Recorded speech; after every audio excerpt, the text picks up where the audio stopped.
Prepárate para adentrarte en un misterio, un misterio que ha permanecido sin resolver durante décadas. Décadas, sí. Hoy nos vamos a sumergir en el Helio Chicago de 1956 ¡Qué frío!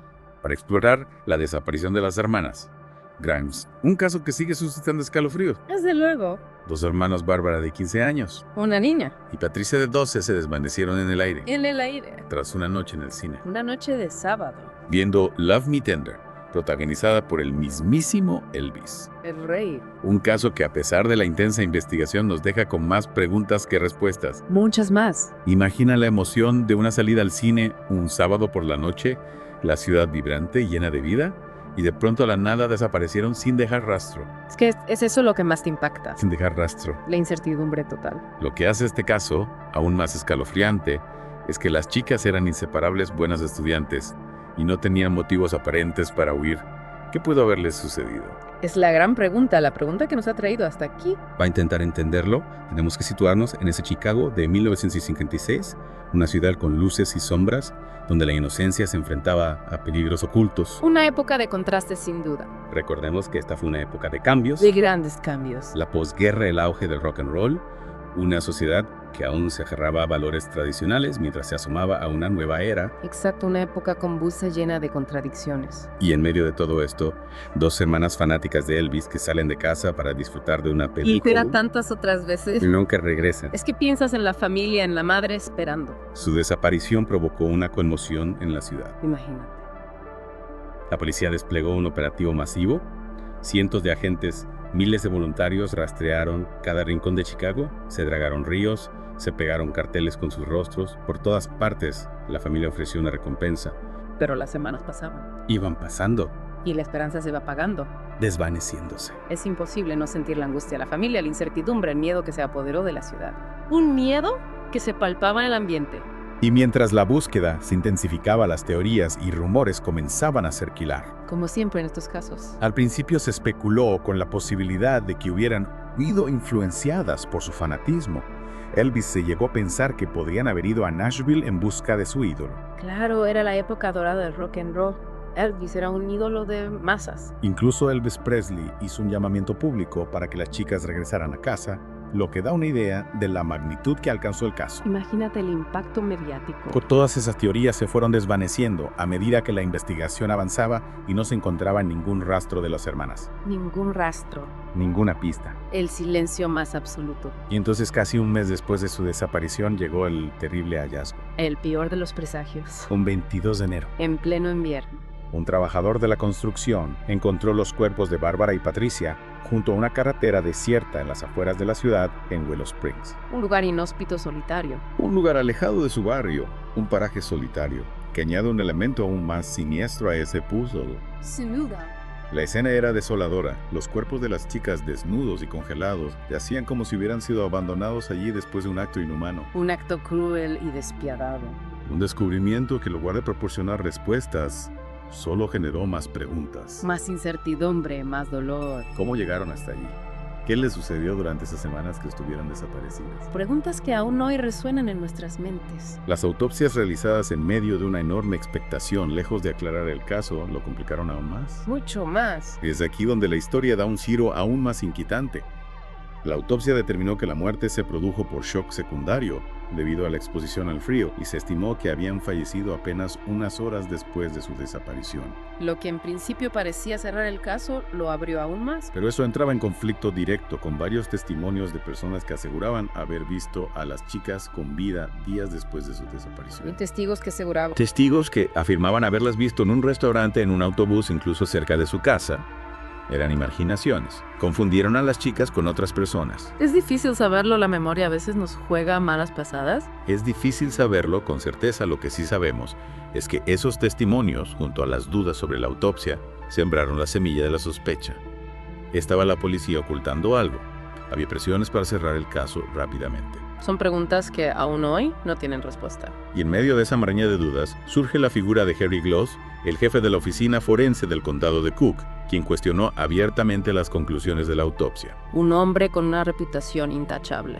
Gloss, un hombre con amplia experiencia en casos complejos, no creía que la muerte se debiera simplemente a la exposición al frío. ¿Observó indicios que no cuadraban? Él observó indicios de violencia en los cuerpos de las chicas, señales que sugerían un posible secuestro, un crimen mucho más siniestro de lo que se estaba contando. Un crimen que alguien quería ocultar. Sus afirmaciones, sin embargo, fueron desestimadas por las autoridades. Gloss fue apartado del caso y poco después despedido. Silenciado. Fue silenciado por acercarse demasiado a la verdad. ¿Qué se ocultaba tras la muerte de las hermanas Grimes? Es una pregunta que nos persigue desde entonces. Es una pregunta que sigue sin respuesta. Lo que sí sabemos es que la sombra de la duda de la posible conspiración se cierne sobre este caso desde entonces. Una sombra que se alarga con el paso del tiempo. Y mientras las autoridades intentaban cerrar el caso, la búsqueda del culpable se centraba en varios sospechosos, cada uno con su propia historia, sus coartadas, sus contradicciones. Un laberinto de pistas falsas y sospechas infundadas. Empecemos por Edward Bedwell, un vagabundo que guardaba un inquietante parecido con Elvis Presley. Un personaje peculiar sin duda. Bedwell confesó el crimen escribiendo detalles que solo el asesino podía conocer, pero poco después se retractó de su confesión, alegando que había sido coaccionado por la policía. Una confesión bajo presión. Su confesión además estaba llena de inconsistencias, y no se encontraron pruebas físicas que la respaldaran. Nada que lo vinculara con el crimen. Otro sospechoso que captó la atención de la policía fue Max Flick, un joven de 17 años que se sometió a una prueba de polígrafo y le suspendió. Las pruebas no siempre son concluyentes. Flake, durante el interrogatorio, confesó haber matado a las hermanas, pero al ser menor de edad su confesión no tenía validez legal. La ley a veces protege a los culpables. Y aunque años más tarde fue condenado por otro asesinato, nunca se encontraron pruebas concluyentes que lo vincularan con la muerte de las hermanas Grimes. 2 sospechosos, 2 confesiones sin ninguna certeza. Eran realmente los culpables. Wow. Eran solo piezas de un rompecabezas que no encajaban. Un rompecabezas macabro que aún no hemos logrado resolver. Y mientras la policía se perdía en un laberinto de pistas falsas y sospechosos dudosos, un nuevo elemento se sumó a la trama, un detalle que heló la sangre de todos los que seguían el caso. Un giro inesperado.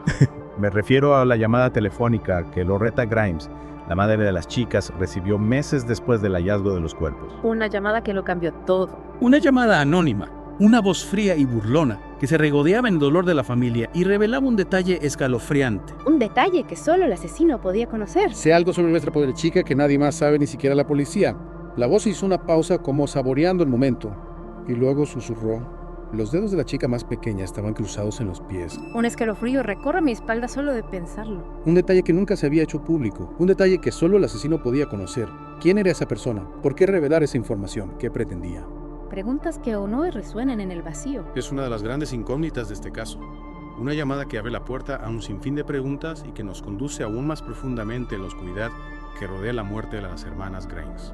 Una oscuridad que parece no tener fin. Una llamada que sin duda siembra aún más inquietud en un caso ya de por sí, desgarrador. Esa llamada con ese detalle macabro nos hace preguntarnos si no estamos ante alguien que disfrutaba jugando con el dolor de la familia, con la impotencia de la policía. ¿Y qué es la sensación que te deja esa llamada, no? Esa frialdad, ese cinismo. Es un detalle que hiera la sangre sin duda. Pero ¿qué nos dice sobre el posible asesino? Podemos interpretarlo como una firma, un rasgo particular de su modus operandi.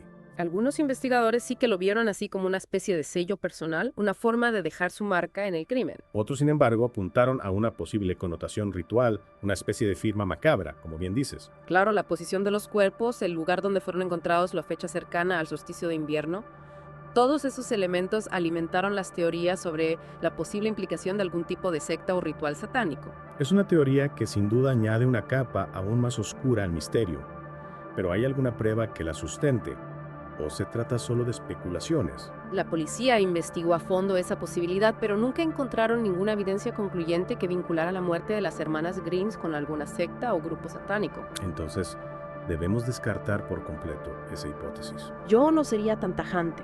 La falta de pruebas no significa que no haya sucedido. En este caso hay demasiadas incógnitas, demasiados cabos sueltos. En este caso, la lógica parece haberse esfumado, dejándonos solo con preguntas, conjeturas y una profunda sensación de tristeza por 2 vidas truncadas demasiado pronto. Es una tragedia que nos confronta con la maldad, con la crueldad, que a veces se esconde en los rincones más inesperados. Y hablando de posibles soluciones, hay otra teoría que me ha llamado la atención y que se basa en la idea de que el asesino conocía a las chicas que no eran 2 desconocidas para él. Ah, sí, la teoría del círculo cercano. Una teoría que cobra fuerza si tenemos en cuenta que las chicas, a pesar del frío, no mostraron resistencia a la hora de subir a un vehículo la noche de su desaparición. Lo que sugiere que conocían a la persona que las abordó, o al menos no la veían como una amenaza. Exacto. Y a partir de ahí, las posibilidades se multiplican, ¿no? Alguien que se ganó su confianza, un conocido de la familia, incluso un vecino con el que las chicas se sentían cómodas. Pero si fue alguien cercano a ellas, ¿cómo es posible que nadie sospechara nada? Que nadie viera nada. Esa es la gran pregunta. Y la respuesta es que después de tantos años, con tantos testimonios contradictorios, pistas falsas y errores en la investigación, es muy difícil reconstruir con exactitud el círculo social de las hermanas Grimes. Es como si el asesino se hubiera esfumado como si nunca hubiera existido. O como si hubiera ocultado a plena vista, camuflado entre la gente que la rodeaba. Un lobo con piel de cordero moviéndose a sus anchas en el rebaño. Exactamente.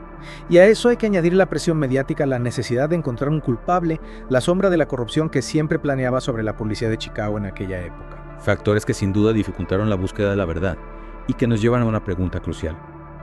Se investigó a fondo el entorno familiar de las chicas. ¿Había alguien en su círculo cercano con antecedentes violentos, con algún motivo oculto? La policía interrogó a familiares, amigos, vecinos, pero nunca encontraron nada concluyente. Es cierto que algunas personas del entorno de las chicas mostraron comportamientos extraños, contradicciones en sus declaraciones, incluso algunos intentaron entorpecer la investigación, pero nada que permitiera acusar a nadie formalmente. Y así el caso se fue enfriando, las pistas se fueron diluyendo, los testigos fueron falleciendo. El misterio se fue haciendo más impenetrable. Pero, a pesar del tiempo transcurrido, a pesar de la falta de respuestas, este caso sigue vivo en la memoria de Chicago. Y de vez en cuando, una nueva teoría o una nueva pista reavivan el interés por este macabro rompecabezas. ¿Hay alguna pista, algún detalle que te haga pensar que este caso podría resolverse algún día? Hay un elemento que siempre me ha llamado la atención y que quizás podría proporcionar la clave para desentrañar este misterio. ¿De qué se trata? De la llamada telefónica que recibió la madre de las chicas. Esa voz anónima que revelaba un detalle tan macabro. ¿Y si esa persona no fuera el asesino? ¿Y si fuera alguien que sabía algo? Alguien que tenía miedo de hablar pero que no pudo resistir la tentación de dejar una pista. Es una posibilidad intrigante. ¿Crees que esa persona podría seguir viva? ¿Que podría tener la clave para resolver el caso? Después de tantos años, es difícil saberlo. Pero la esperanza es lo último que se pierde. Y en este caso, la verdad podría estar escondida en la memoria de alguien que por miedo, por culpa o por simple olvido, ha guardado silencio durante décadas. Es una posibilidad que nos invita a no perder la esperanza.